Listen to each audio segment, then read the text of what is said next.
Hey everybody, thank you for tuning in to Asheville Week all week long. 5 episodes downloaded every day of the week. Today we have 2 segments. First off, Sasha Shredders, a certified cheese specialist that works with Cheney Brothers.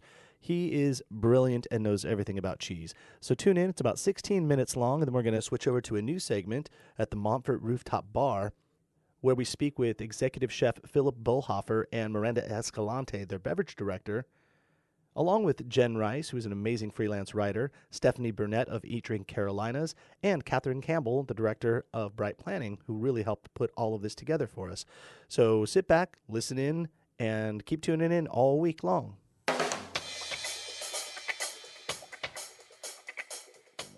You are listening to the North Carolina Food and Beverage Podcast. Thank you for downloading and subscribing. Coming to you virtually live from high atop the historic Raleigh building in beautiful downtown Raleigh. The NC F&B takes the listener behind the scenes to tell the stories of the people that contribute to the creation of the food and beverage community of North Carolina. And now, the misfits in the dish pit, the faces of the front. They are Max Trujillo and Matthew Weiss. Well, hello again, everybody. Of course, I am your co-host, Max Trujillo. And I'm your co-host, Matthew Weiss. We continue our Asheville series. We're right here inside the lines of Chow, sitting in the VIP tent with world famous and North Carolina famous cheese fromagier, that's redundant, fromagier, Sasha Shredders. Welcome. Hi, everybody. How's it going, Sasha? Hey, guys. It's good to have you on the show. We've been talking about cheese and talking about having you on the show for a bit, and so now we find ourselves out here in Asheville in the sweltering heat. Yeah. So, Sasha, you work with Cheney Brothers. Yes. At the time before you were there when it was Pate Dawson and Southern Foods and all, and now Cheney Brothers has taken over. But what is your title there? Like, what do you do with Cheney Brothers? Well, my official handle on my email is market and categories development with specialty foods and cheese. Okay. And my card has always said cheesemonger. Yeah. Nice. I like that word. I like it too. But officially, we were just talking about this. You are accredited as a cheese specialist, and talk to us about how you achieve that and what that means. I became familiar with the American Cheese Society several years ago, and that was really started by a group of artisan cheesemakers decades ago, and they've been doing their own judging competitions and really growing and promoting artisan cheesemaking in the U.S. They started a certification program and rolled it out, I think it was in 2015, if I'm not mistaken, at their annual, they have a week-long cheese fest every year in a different city, and it was featured in Raleigh the same year that they rolled out the first certification test and classes. And I was one of the first 120 inaugural CCPs, or Certified Cheese Professionals. So I got letters after my name, too. So you're kind of like a sommelier of cheese. It was kismet, because they started it all in Raleigh. Yeah, that's cool. I kind of got the same thing with my certification. It was Court of Master Sommeliers was doing the trainings at the restaurant I was working for, so I totally got to do the first 2 levels that weekend because it was at the restaurant that I was the sommelier at. So it's not a typical process. No. Yeah, usually takes a while. All right, let's talk about North Carolina cheese for one. Let's talk about how it stacks up to the rest of the country, and kind of what makes it unique in a sense versus the rest of the country. How would you take that? Well, if I'm going to be honest, I kind of think North Carolina cheese is the best. Oh, wow. Didn't see it going that way. Yeah. I mean, Vermont's got it going on, Wisconsin, California. I mean, as far as sheer volume and number of crafts people making killer cheese, but the climate here, the quality of the air, soil, grass, everything about the climate here and the long growing season is so ideal for cheese making. And especially when it comes to grass-based cheeses, you can really see it in the color of the milk. We're featuring a couple of cheeses here from Looking Glass Creamery. One called Ridgeline. It's got this beautiful bright yellow color because there's so much beta carotene in the grass here that comes through the milk and into the cheese. Okay, so the animals are grass-fed, and then by virtue of that, they're getting all these vitamins. Yeah, and a real unique factor about southeastern cheesemakers nowadays, and a few cheeses that have been around for a good 18 years or so in the Carolinas is this yellow color in the grass-based cheeses that comes for most of the year. So does the milk come out of the cows with a tint as well, like color? Well, once you make the cheese out of it and drain everything out, and as the solids concentrate, then you start to really see that yellow color. But you can see it in the curds. Okay, cool. And what are some of the North Carolina creameries and cheeses you represent in your portfolio? And then what are the best Carolina cheeses in terms of styles or types? Well, we kind of started building a big European cheese program in the beginning because I had come with, I'd moved down here from New York, and I had a lot of contacts in Switzerland and France and then in New York City. But right around 2010 or so, there were a lot of cheesemakers that were expanding and needing more distribution and marketing partnership going on. And we started working with Goat Lady Dairy and Chapel Hill Creamery as they both expanded their facilities and started making a little more cheese. And the Looking Glass Creamery is a good example of some folks that make great cheese, but they everything they produce, it sells out at the farmers markets. And so Andy and Jennifer have been working on an expansion project for the past couple of years, and now they've got their aging cheese on site, and they've got a really nice amount of aged cheeses that are available now. Nice. For distribution. Yeah, we actually have the Goat Lady Dairy on the calendar. We're going to do an in-studio deep dive about goat cheese with Goat Lady, so that'll be interesting to go deeper on there. It's interesting, too, so all of the other states we were mentioning, like Vermont, California, Wisconsin, these are notably cheese places. But I'd almost say that they're more like notable dairy cow dairy, right? Cow's milk. Whereas it seems pretty diverse here in our state. Like, we definitely have a lot of dairy milk cheeses, but we definitely have a lot of goat. It seems, I don't know, and is that intentional? Is that something that we're cultivating or trying to bring on, or is that because of the... There's always been a lot of goat herding, I think maybe because of the terrain. Because of the what? The terrain. Okay. You know, it's kind of easier to take care of a smaller herd of goats when you've got varied, foothills and less flat space going on. A lot of trees. But North Carolina's always been known for a great place to get fresh goat cheese, especially. There are a lot of farmers who sell fresh goat cheese. Okay. But there's been a few dairies making cow's milk cheeses for a while. Chapel Hill Dairy being one of my favorites.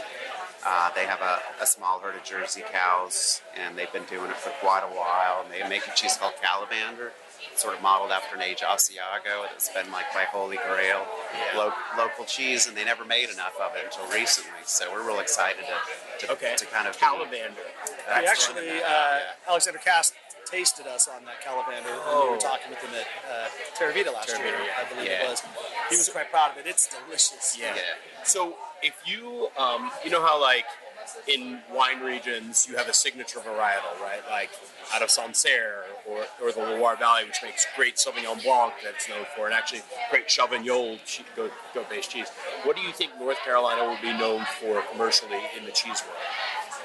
I kind of try to market North Carolina cheeses as being really good traditional distillation of the terroir, grass. You really taste the grass in the cheese. And we have some French and Italian styles of cheese, and then I kind of try to identify or ID the cheeses coming from that angle. Okay. So I more kind of go by the dairy and then the style of cheese, but then North Carolina in general, you seem to get these really grassy, herbaceous cheeses, and a very rich, buttery, fatty milk as well. Kind of a nice balance. Now, what's our distribution like outside of not only our state but even internationally? Like, will French people buy North Carolina goat cheese? Someday I think they will, yeah. Okay, it's not currently happening. Yeah, there are a few import-export companies that are bringing in American artisanal cheeses into their portfolio from a couple places like Jasper Hill Creamery in Vermont and Rogue Creamery in Oregon. And, we definitely have some cheeses that I've been bugging some people with samples and etc. So who knows? Yeah. But we are starting to distribute beyond just our state and outside of the country as well. Yeah, we're focusing on getting a lot of folks in Florida trying the cheese, being a division of Cheney Brothers now. We've got a lot of cheese-loving folks that haven't had access to any North Carolina cheese, and a lot of interest in New York. A lot of cheesemakers have been shipping cheese direct up to New York just because we were so busy kind of keeping up with and maintaining a lot of the distribution we had going on. We've been getting requests to help assist a lot of cheesemakers in swapping with other distributors in other parts of the country, and that might be something we're going to be involved in as the need grows. Are we competitive price-wise for North Carolina cheeses with international cheese in Vermont and California and stuff like that? I actually think we are. It was really considered, a lot of our cheeses were considered to be a bit too expensive. Yeah, I've heard that from chefs. That's why I asked the question. Yeah, but I really believe a lot of that is that we've been in food service. The majority of what's been marketed are slightly more mass-produced and inexpensive European cheeses, coming from an infrastructure that's been around for a long time, well established. That also keeps the cost down. Also, good farms are European subsidized. cheeses. But when you're in Europe and you look at like the smaller farmstead dairies that are really making the fine cheeses that the top chefs are really buying, we are competitive. You see the same kind of price point in Europe. The smaller farms and the really nice cheeses that are going to a lot of the best chefs are about the same price point. Yeah. So, what is the last question for me? When I'm in my day job in wine, there's a couple things, and I talk about them on the podcast, that frustrates me from misconceptions of consumers. I can talk about that all day. Yeah, so give us some of your most frustrating misconceptions that people have about cheese. It ain't salt crystals. If you're looking at an aged Gouda, for instance, actually, I love it. I love an excuse to talk cheese nerd talk. Please. But if you're looking at an aged Gouda or a really nice Parmesan Reggiano, and you see these crunchy little things in there, and you get a little bit of a gritty texture sometimes, that's considered a sign of quality. When you're making cheese with really high quality milk, it has a lot more fat than the typical milk that you buy and drink from the grocery store. And when the solids age, there's an essential amino fatty acid called tyrosine that clumps together and does not break down and crystallizes. It has to be very high quality milk to have that much milk fat. But tyrosine is what converts to serotonin. It's something you can buy as a supplement. I call it happy cheese. So what I'm hearing, and it's not salt. Yeah, it's not salt The crystals. salt breaks down in the aging process. Distilling it very, I guess that people will bite into a Parmesan Reggiano. And they'll say, get no that, salt like, crystals. No good for me. But you're saying that that's Or they'll actually... say it's sandy or gritty. Yeah, Or but they'll people like want- it and they'll say it's salt crystals, yum yum. And either way, It's not. it's tyrosine. Tyrosine, which is serotonin. Happy cheese. Yeah, it breaks Or down the converts. serotonin in your. Eat more Parmesan Reggiano. I'm always happy. Sincerely be Mary. A good fatty salmon has that kind of a pink color and the nice ribbons of fat. Yeah. You look at a good Reggiano, you see the little crystals, kind of is the same indicator of quality. That's good to know and good to look for when you're getting some cheese. Yeah. Well, I guess on that note, real quick, what are some of the other things that we should look for if we're just like out shopping for cheese and we're having a dinner party and we want to impress and have some really good cheeses? Always Sorry. look at the cheese, make sure it looks healthy, ask for a taste. If it's made in North Carolina, another favorite cheesemaker I just have to shout out is Boxcar Handmade Cheese. Oh yeah. I'm a huge fan of that. Yeah. They make a really delicate style of cheese that made in Italy called roviola, and they do a cross between Fontan and Taleggio called Lisson. I absolutely Look for love anything Taleggio. that they make. Yeah. Blake Gottlieb, who's going to be on the show again because we're doing a Johnson County feature, I think exclusively uses their cheese, Boxcar. So we know them and love them, yeah. Well, Sasha, thanks for being on the show. That's all. We're going to leave you to go back. Look at your table. It's now filled with people. Yeah, better get over there. You got work to do. Or should I hide and hang out for a minute? Yeah, Anything else you want to talk about? No. Yeah, just duck down. But thanks again for being on the show. Thanks, guys. Yeah. Check out Cheney Brothers Cheese Line products. You'll eat and drink very merrily.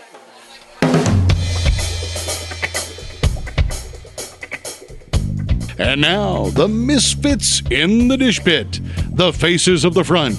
They are Max Trujillo and Matthew Weiss. Hello, and thank you for listening to the North Carolina Food and Beverage Podcast. I am your co-host, Max Trujillo. And I am your co-host, Matthew Weiss, and we sit high atop Asheville, surrounded by the mountains here at the Montford Rooftop Bar. And we are here with the chef, Philip Bollhoefer, and the manager and beverage director, Miranda Escalante. And we are also, so we've kind of got a big table here right now, and it's a beautiful table filled with lovely drinks, food, assortments of cheeses, crackers, and pickled things. But as we go around the room, we also have with us Stephanie Burnette of Eat Drink Carolinas. She's the editing manager of At Home Magazine. Say hello, Stephanie. Hi. And also Catherine Campbell, director of Bright Planning. She had the bright idea of helping to plan all of this and has been very instrumental in our trip down here to Asheville. Hello, Catherine. I just wanted to give you all a warm welcome. That's all. And we got her. The internationally known Jen Rice, a freelance writer. You've definitely read her articles. They may have been in Eater. They may have been in Food and Wine. Chicken Alley here in Asheville, Exactly. So we're in Asheville. Matt and I really have not spent much time in Asheville in general, and this is a great opportunity for us, being surrounded by those that actually understand this town and what it's all about. But first, let's start with the two of you, and I'm looking at Miranda and Philip. Let's start here at this restaurant, and then we'll work our way out of it. So let's talk about the Montford on the rooftop, on the roof. Montford on the roof, Montford Rooftop Bar. So we're a small rooftop bar that faces west, so we get this great sunset every day. And being on top of the Hyatt place, this is a very locally driven town. So we go a couple of steps extra to make sure that we're really supporting the local farmers and local community with the products that we're serving. So all of our beers that go on draft are from Asheville city limits. All of our beers that we serve in the bar, bottles and cans, are all regional. And all of our food we're getting from local purveyors whenever possible. That's really cool. And, it's funny, the first thing that struck me as odd is, Chef, you're wearing a T-shirt. That's right. It's very unpretentious of you. What's going on here? I mean, put the pretension, to the side. We don't need that here. That's not Asheville. That's one of the reasons I love it. It's a super, down to earth, friendly area, and pretension just doesn't fly. I mean, it shows up occasionally, and those restaurants close pretty quickly. The people of Asheville are not putting up with pretension. I get that pretty quickly. Yeah. And what's cool about this place is are you technically Hyatt Place employees? No. So we're owned by a company called Parks Hospitality Group. They're based out of Raleigh. They own this hotel and the restaurant. We're actually two completely separate entities in the same building. Yeah, because what you would see on the top here is very atypical of a typical hotel bar. Exactly. Kind of reminds me, just philosophic-wise, of where did Chris Coleman work in Charlotte at the Marriott? Stoke. Yeah, thank you. Yeah. And it's not as big as that. It's much more cozy, much more Ashevillean. But obviously, like you said, you're doing seasonal ingredients and all this craft stuff. So for somebody that's never been to Asheville or this place, what would be your MO? To focus on things that are regional, local, and handmade. I would say with our cocktails especially, at least one of the ingredients is either made in-house or locally sourced. So no Cisco tracks. So no Cisco tracks pulling in here. So, I would say everything you see on this plate is local for the most part, except for the flatbread, I think. Correct, and we don't actually have anyone wholesaling flatbread shells, and we don't have a hearth oven here. So we went to Brooklyn to get the best flatbread shells that we could find.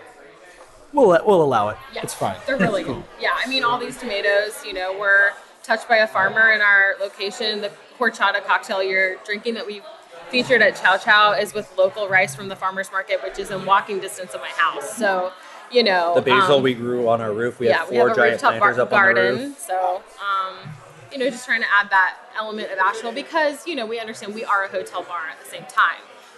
We're going to play to both audiences. We love and respect the locals that come, and we want to celebrate them and have them feel comfortable in our space. But also, we have a lot of guests that we might be one of the very few places that they experience in Asheville, so we want them to get a bite or sip of that with everything that they have here. So normally you have like a great rooftop and maybe not so great food, or vice versa. Right. It's like you have all of it here. We try, and it's when we came on to form this concept, we don't have a full kitchen back there. There's not an actual hood system and burners and everything.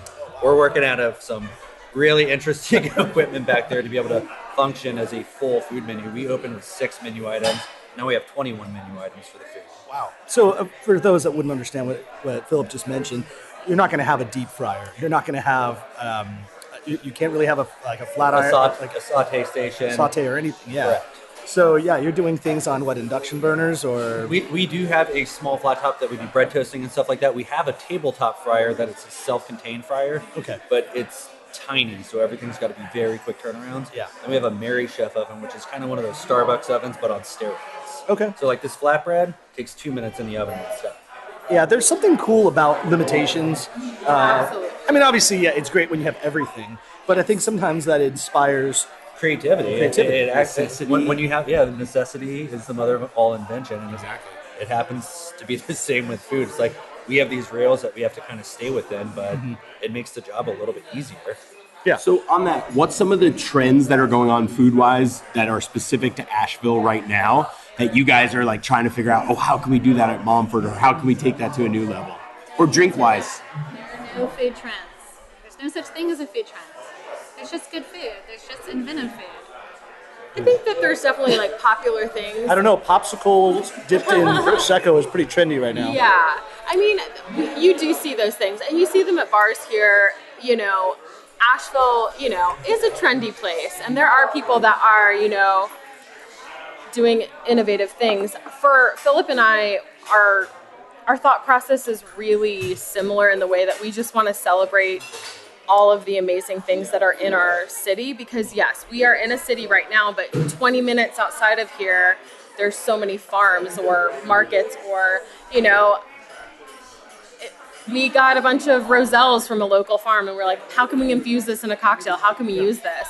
He gets a little newsletter. It's like, okay, this is all that's fresh, and he'll shoot me an email or say like, what do you want to play with? Is that from Rayburn? Rayburn. Yeah. We had our roselles from them. We did an awesome roselle infused cocktail named after one of my idols, the Spice Girls. It was called Spice Up Your Life. But it was like a spicy hibiscus, kind of pulling from my Latin roots, like infused cocktail that was really delicious. I mean, who's your favorite Spice Girl? Obviously, Jerry. I'm all about the fiery red hair. Wait, which one was she? She was the redhead. The redhead. No, I know Jerry The Hollowell. Baby Spice. Right? No, she's not. No, baby's Emma. You've got Melby and Melcy. Spice she was. Scary Spice. Ginger. She's Ginger. Ginger. Yeah, Ginger. Yeah. Love ya. I mean, she's just like. Philip, you're really quiet right now. In 6th grade. I have nothing to add here. Yeah, it's 6th grade. If we want to talk about Backstreet Boys or NSYNC, I'm in. So yeah, You that's can do a his whole sanity. subset of cocktails we do. based on pop bands. That's and right. Yeah. Well, we actually do. Myself and the sous chef Thomas Griffin. Every Sunday, the two of us cook brunch. It's the one meal period we both cook. Boy bands, 90s pop music, 100% of the time. You'd be amazed at what it does for morale when you're really getting your ass kicked. Sorry if I don't say that, but like people come back, they're like it's not public have TV. 12 plates, and then they're like singing "As Long as You Love Me." Yeah. You know? Exactly, and they're like, "Okay, I'm back. I got this." So rewinding back to what we're trying to do up here is we talked about pretension, and we think food should be approachable and these ingredients should be approachable. We're very careful when we're writing cocktail menus and food menus. Everyone wants to use these words that people who don't work in the industry don't understand. So we have this really awesome Italian wine that they infuse with this crushed cherry, but we don't say the name of the wine only. We say it's a cherry wine, explain it, because people don't want to have to sit there and search on their phone what something means every like, time they're ordering Viciola, something. what the hell is Yeah, that? it's like, what's Viciola? So we say it's this Italian cherry wine. People understand. No one wants to feel stupid when they're going out to eat. They're going out to celebrate and have a good time. So we But want you don't things to think be you're approachable. pandering a little bit? Like, you don't think that there are intellects that would know or appreciate that? Like, Matt would know what that wine is. You know what Viciola is? I actually don't know what. Boom! Never mind. Matt's a moron. He doesn't. Well, I think I'm kidding, but Matt's a sommelier that knows. I mean, like, he would know that. Right, but just because he may be a som, I would say 95% of the people that we have coming through the doors aren't. So I wouldn't call it pandering as so much making things accessible to everyone. because you have to think about who are the people that are coming to Asheville. They are 80% tourists from the southeast. And they're mostly focused, or a lot of them, I can't speak for everyone, are focused on the outdoors and everything that's around Asheville. Yes, they're here for food, they're here for wine, they're here for beer, but it might not be that same culinary intellect for the majority of the guests. That's a question that Matt and I have had, and this goes for everybody because we'd like to know what this means. But why Asheville? Like, I know it's a very broad question, but what I mean specifically. Yeah. I don't want to just know why Asheville, but like before there was a food scene, before there was a beer scene, what drew population and people here? Because there's no, like, from my knowledge, I mean, you have the mountains, but you don't have skiing. There was no like industry besides making beer and stuff. So what brought people here initially? Trees? Yeah, so I mean, since the late 1800s, Asheville has been a tourist town. Tourism has been the driving industry here since the city was established, and primarily because doctors would prescribe, quote unquote, the fresh mountain air and the nearby hot springs in Hot Springs, North Carolina, which is about, I would say, like now it's what, a 45-minute drive. And so you'll have, you can find a lot of this history in like the Grove Park Inn, in fact. Like they've documented a lot of and hosted so many people since, like the 1920s who would come in and stay here for lengths of time. F. Scott Fitzgerald. Yes, F. Scott Fitzgerald famously stayed. And in fact, actually, I think there's still a bullet hole in the ceiling of his room where he stayed. Where he, what hole? a bullet hole. He attempted to shoot himself one night.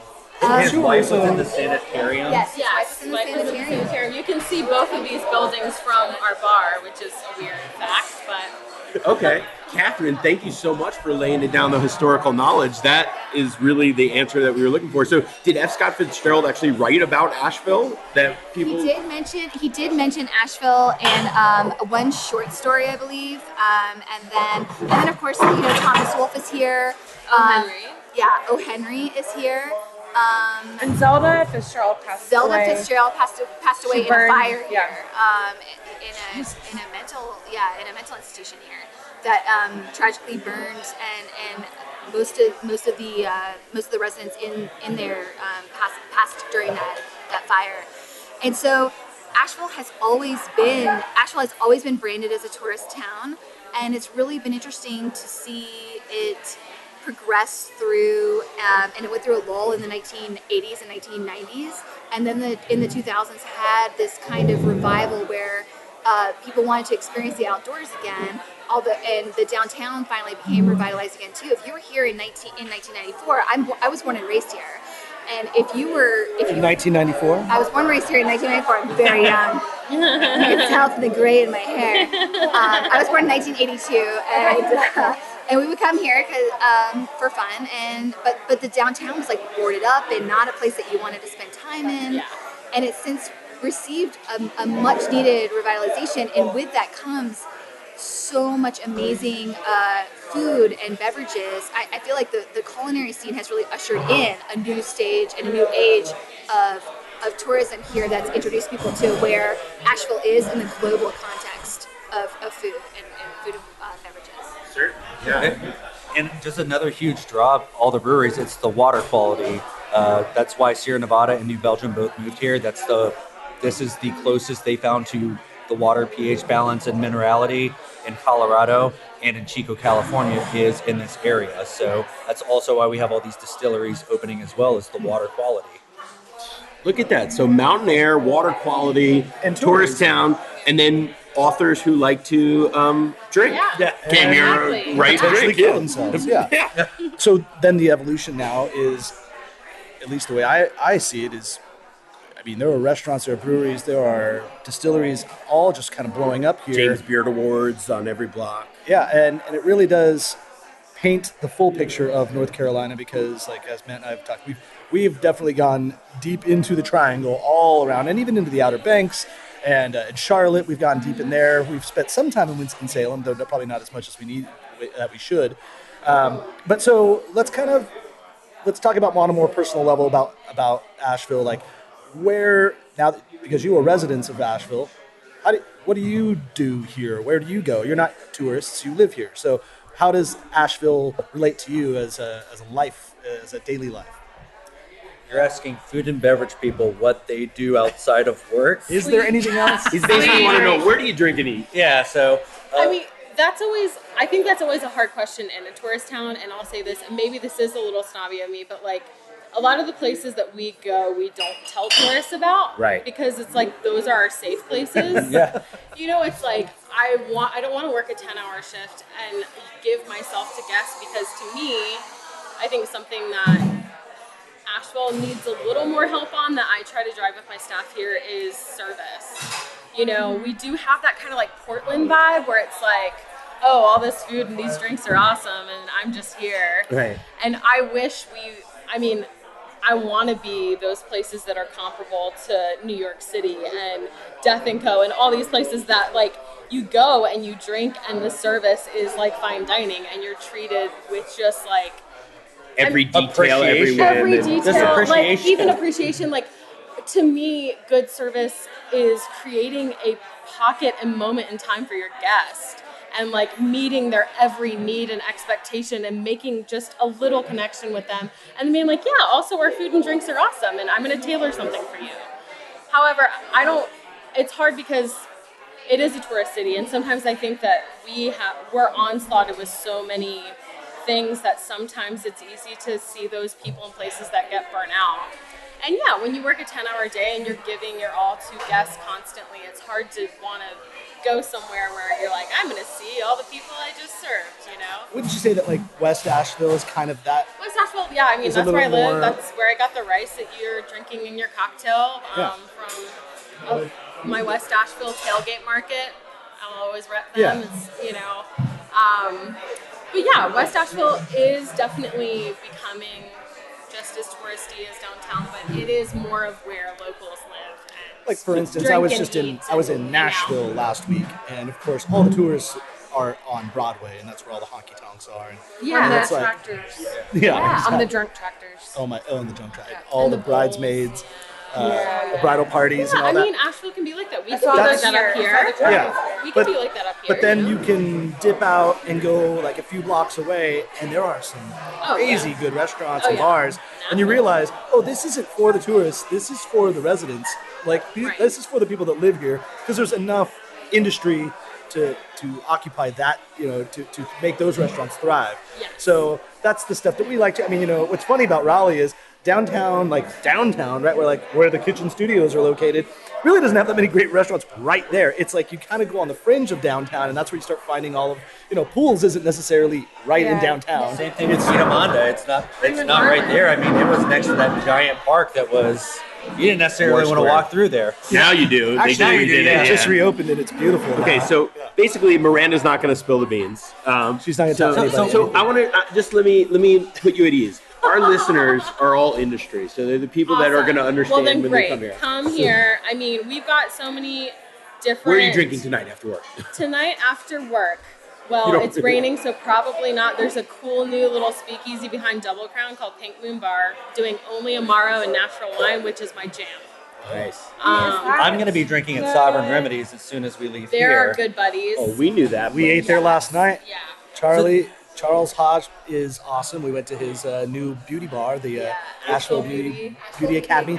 Yes, we went to that. So to kind of give you a generic answer for that is we're a very tight-knit food and beverage community. Yeah. So when someone's kind of in, and it's very welcoming. I was in Chicago before here, San Antonio before that, and they had a good F&B culture, but it was really hard to kind of break through and feel like part of the community. When I moved here 6 years ago, I was immediately welcomed in by Charlie. I watched him build Sovereign Remedies. Yeah. So we really spend a lot of time going to each other's businesses and supporting and taking, our dollars there for when we're not at our job. I would say that Graham is still aside from the New York Times piece the other day, right. still kind of under, people think it's a cocktail bar. Yeah. Which place are you talking about? Sovereign Remedies. His food is probably my favorite in town. For dinner. It's funny. We talk about this all the time. We both have the same thing. It's like, oh, you serve food up there? You guys have food? Still to this day, they've been open longer. Amazing. Well, that was the joke yesterday as Charlie Hodge was making drinks for us at a Chow event. And Felicia and I were talking to him. We said, hey, Charlie, where should we go eat tonight? And he goes, how about Sovereign Remedies? And I go, oh, that's right. I forgot that you serve food there. And he goes, you know who didn't forget? The New York fucking Times. Yeah, exactly. No, Graham is super talented. I mean, we have all these connections, and F&B is so small. Like, my boyfriend works at Sov, and, on nights when he's like, all right, date night, where do you want to go? I'm like, I guess. Sorry you live there, but the food is so good. And Graham also has a similar drive and passion for local produce. And I don't know, I just think that when you do eat things that are from where they're from, they do taste better. I mean, I go out of town and a lot of times I'll be like, God, I cannot wait to get home and have a tomato. I can't wait to get home and go to the farmer's market. We are so blessed with so many incredible farms around here. We're just like, I wish you would talk a little bit about the farmers market setup here in Asheville, because it's really different than all other towns, because I live in Greenville, but the farmers market situation here is really different and so much more accessible for people, both tourists and people who live here. So it's not such a spectacle because there's so many of them. No. So how is it set up? How is it different? There's a different farmers market almost every single day of the week. And they're in different neighborhoods. So it's based on your neighborhood. In your parking lot.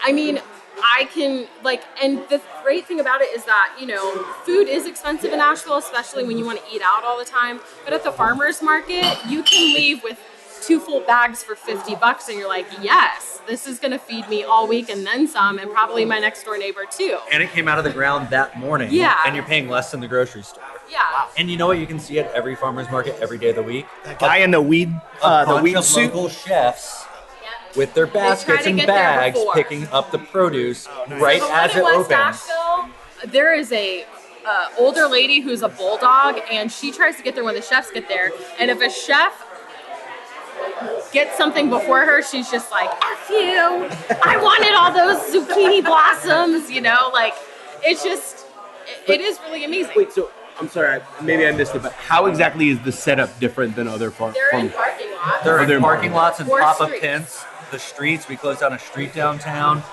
One of them's in the It's parking like a community event. Exactly. The one at UNCA, or North Asheville Tailgate Market on Saturdays, there's always live music. There's coffee vendors there. You can get breakfast and shop at the same time. They're all dog friendly. It's a community event. They're smaller too. So any day of the week, you can go find something that someone grew, and they're small enough that you can park right there. So you're not like breaking your arm with your 4 bags you overbought. You didn't have to park in a parking deck like a quarter of a mile away. Which a lot of other towns, they have amazing farmers markets, but they're once a week and 10,000 people show up. Yeah. So it's very indicative of a culture of people here who value fresh food.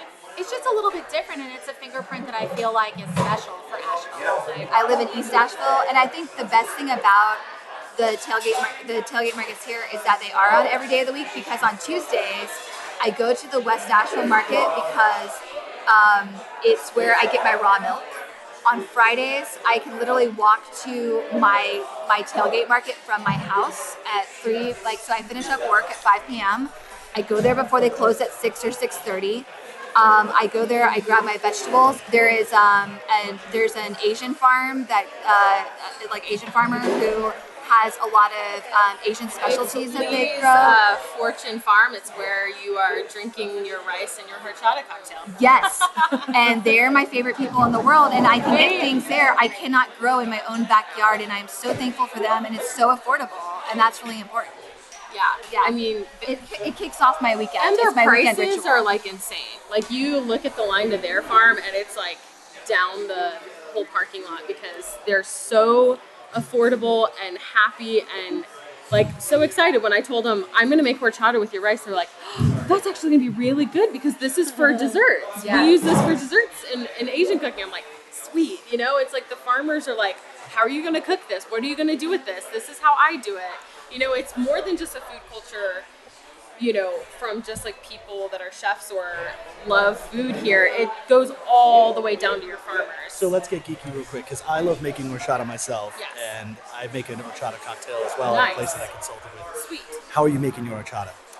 Will you So, give us the secrets? Yeah, no, I mean, I have just obsessed over it and done so many dry runs.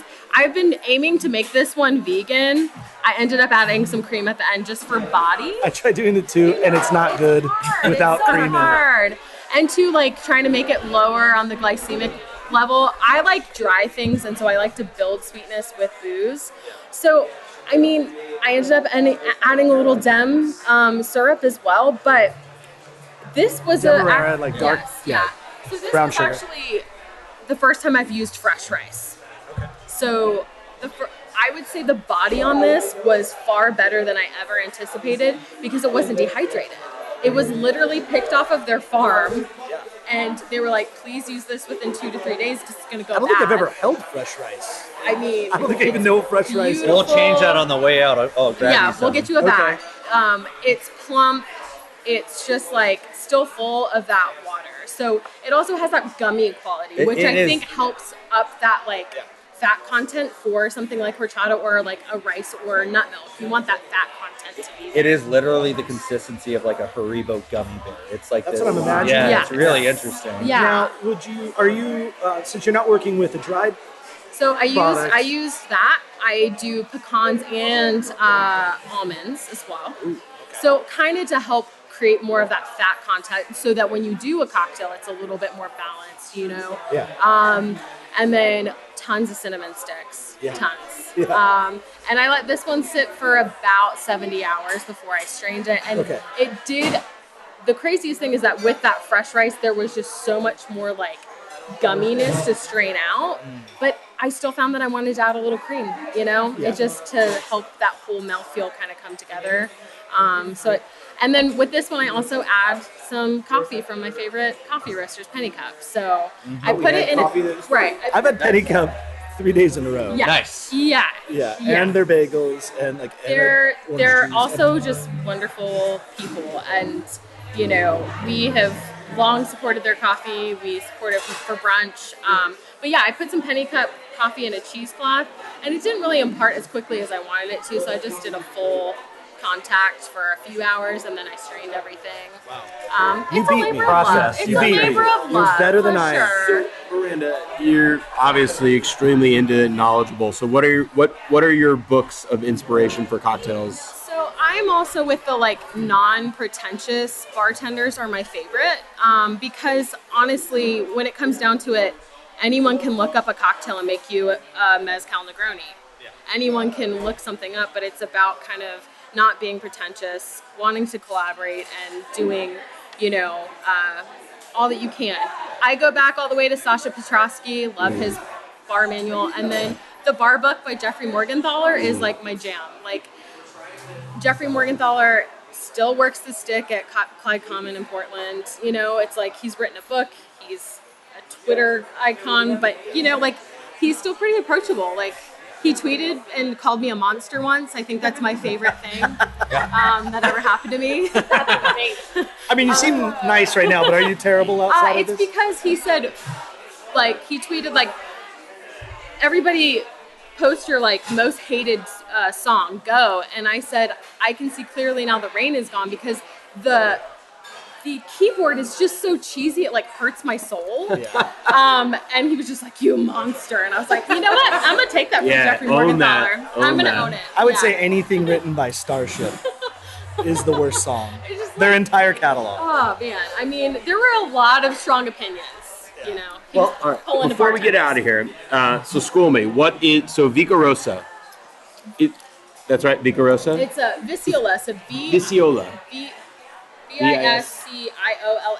Okay. And I found it's a cherry wine. So it's actually native Italian varietals that they then add Luxardo cherries to. So what you make maraschino with. Yeah.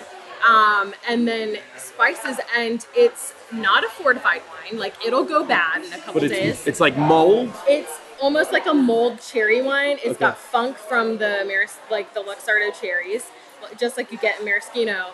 We're making that into a syrup for our next menu that will launch in a week. But you don't just serve it as a wine. You can. What region is it coming from? From the north? I'm going to have to look that up. I mean, if they're using Luxardo, I would assume that it's coming from the north. It is. I had never heard of it actually until a rep was like, hey, you want to mess around with this? And I was like, I love Italy? Yes, I do. It's funny, as we were talking about cherries and all that, I just had at this Chow tasting today, Botanist and Barrel made a 100% cherry cider, and there were no apples at all. It was 100% cherries, and it was. That is from Botanist and Barrel. We carry their stuff. They're amazing. Yeah, I do too. Every week, and the way we do it at the place I'm consulting, we just say, whatever you got, just send it. Because you don't make a lot of any one thing, but you make a lot of things. Yeah. So just give us the next thing. So, we have the Good Neighbor Treminette. Is that the name of the grape? It's a local NC grape. Do you have the service berry cider? I think so. If you haven't had Botanist and Barrel, you got to get it. It's awesome. They actually were supposed to be on our podcast, and I had to cancel because I was sick. And so sick? I know. How dare I? So they'll be on the show again soon. It's so funny. I saw them at their cidery in Hillsborough. I just assumed that's where they're from. But no, they're here. They're from Asheville. Mm-hmm. Yep. And he's like, yeah, but I drive every day basically to go back and forth. So they're doing it all. I think we should get out of here because we've been talking a lot. This has been awesome though, guys. Thank you for the history of Asheville. Thank you for the modernness of Asheville, what you guys are doing, and thank you for this food and great drinks and everything. Yeah. Come to the Montford Rooftop Bar. You'll eat and drink very much. Thanks for listening to the NC F&B podcast. And if you've stuck with us this long, review us on iTunes and remember, 5 stars are encouraged.